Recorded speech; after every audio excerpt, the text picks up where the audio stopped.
The University of Phoenix is very much a real thing. It has a bit in common with the mythical bird of the same name. They're both supposed to flame out at some point and then start a new life cycle. And it was supposed to be with the help of the University of Idaho, at least for the university. However, the Idaho Senate killed legislation to restructure the University of Phoenix sale. U of I still plans to buy the for-profit university, but they want to do it by proxy through a separate nonprofit entity called 4-3 Education.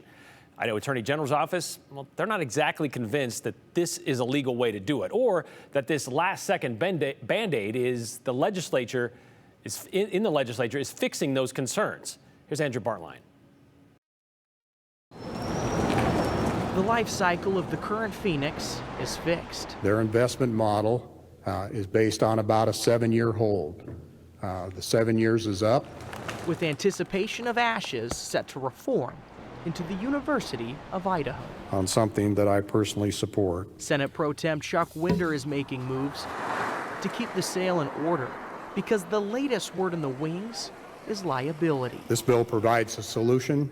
It provides the way forward to create a path. While the University of Idaho planned to buy the University of Phoenix for $685 million, a separate nonprofit entity is set to absorb the institution to draw a line between the school and the state. It was determined that to do a 501c3 type of nonprofit was not the way to do it. Senator Winder's talking about a letter from the Attorney General's office stating the U of I Board of Regents is going beyond their constitutional power, meaning the move could be illegal. The way forward was to use a body politic. Winder's bill wants to restructure the nonprofits into a public body with legislative oversight. By adding a senator and a representative to the board. There's just one problem. I am not convinced yet that the firewall is there to prevent liability to the state in case something would go wrong.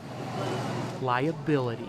It seems to me a little bit odd that we are the only state clamoring to make this purchase happen. This senator votes no. Because even with the unstructuring, the AG's office wrote another letter stating its concerns are unchanged. It's a different tone from the initial sales pitch, where lawmakers were told there's little to no risk. It's sort of a tacit admission that they admit they were wrong.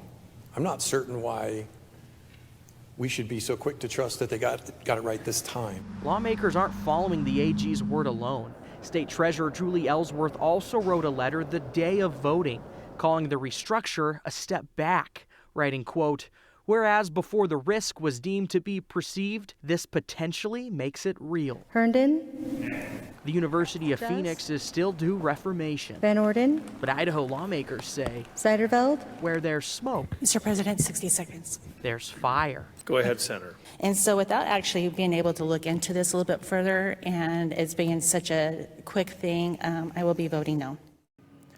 With the Attorney General questioning if that current sales structure and operation is legal, and the state Treasury saying that this proposed legislative solution opens up the state for even more liability, and Idaho lawmakers don't have another solution in the wings. So the University of Idaho was briefed to me today, Brian. I got an email back. What is this, 13 words? We are disappointed this bill did not pass. We are reviewing our options. 14 words. Very brief. Looks like they want a path forward. This evidently is not it. So as it stands right now, this deal to buy the University of Phoenix is dead. I think that's a possible outcome. We tried to get in contact with Senator Winder today to understand how he sees it. Okay. Did not hear back. University of Idaho saying they're looking at their options. Okay, and speaking of that, I think there was one other state, Arkansas, which tried to do this. They were chased off by the debt from, it was a couple years ago when they tried to buy the University of Phoenix. So yeah, could be a similar situation. All right, thanks, Andrew.